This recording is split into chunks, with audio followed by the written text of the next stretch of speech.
Hi guys, welcome back. Today we're going to do a brief history on Jackson guitars. Now, we're not going to get into some crazy things. We're not going to go into all the stuff about Jackson. We're going to go into the brief history of how Jackson came along and who helped bring this brand to life.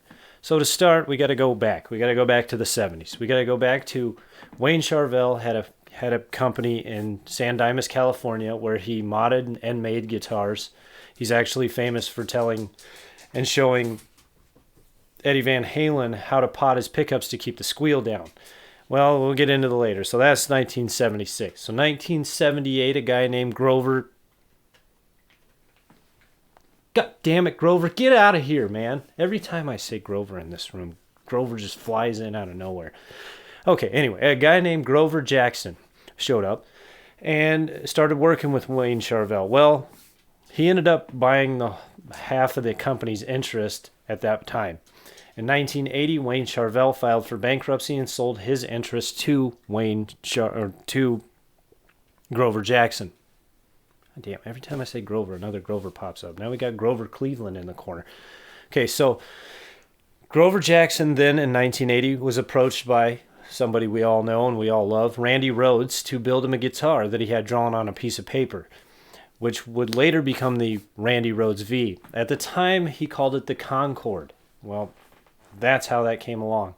So with Grover Jackson's help and his master luthier and the company, they built the first RRV, which is synonymous.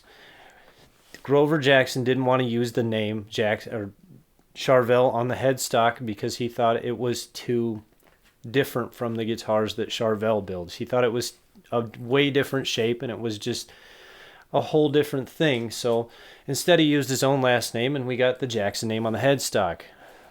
Famously, the original ones were known to say Jackson by Grover Jackson on them. So if you see one of those, that's pretty cool. Later on, we can't give him all the credit for the first Jackson though. The J0001, which is the very original first serial number Jackson, is what we all think of the King V. So no, it wasn't named for Kerry King. Kerry King never played Jackson guitars. That douchebag always played BC Rich. It was actually named for Robin Crosby of Rat. They infamously called him the King. So that's how we ended up with the King V. Then we got the Soloist, which if you know what the Soloist is, it's a 7/8 body style with a neck through neck. Shortly after that came the Dinky, which is pretty much identical as Soloist, but it has a bolt-on neck. Now, if most people I know that are familiar with Jackson are either familiar with the Randy Rhoads V or the Dinky, probably the Soloist too because it's the same thing. Then we got the Kelly, which is the offset style guitar. It's a fantastic instrument. Jackson went on to make a whole bunch of other stuff. We got crazy custom shops like these ones here. We got a ton of players. We got Mick Thompson from Slipknot famously played Jackson. Phil Collen from Def Leppard played Jacksons for a while. We just had a list of players that started playing Jackson. This was the 80s now, so it was the crazy super strat time. It makes a lot of sense why people would jump to the Jackson brand or, anything in that world. That's why BC Rich got so big then too. But shortly later on, as we go down Jackson's line, we end up in 2002. And in 2002, FMIC, or Fender Musical Instrument Corporation, bought out Grover Jackson's interest in the whole company. So they now own it. They've owned it since 2002. So if you've seen a newer Jackson from anywhere from 2003 onward to today, they're made famously by Fender now.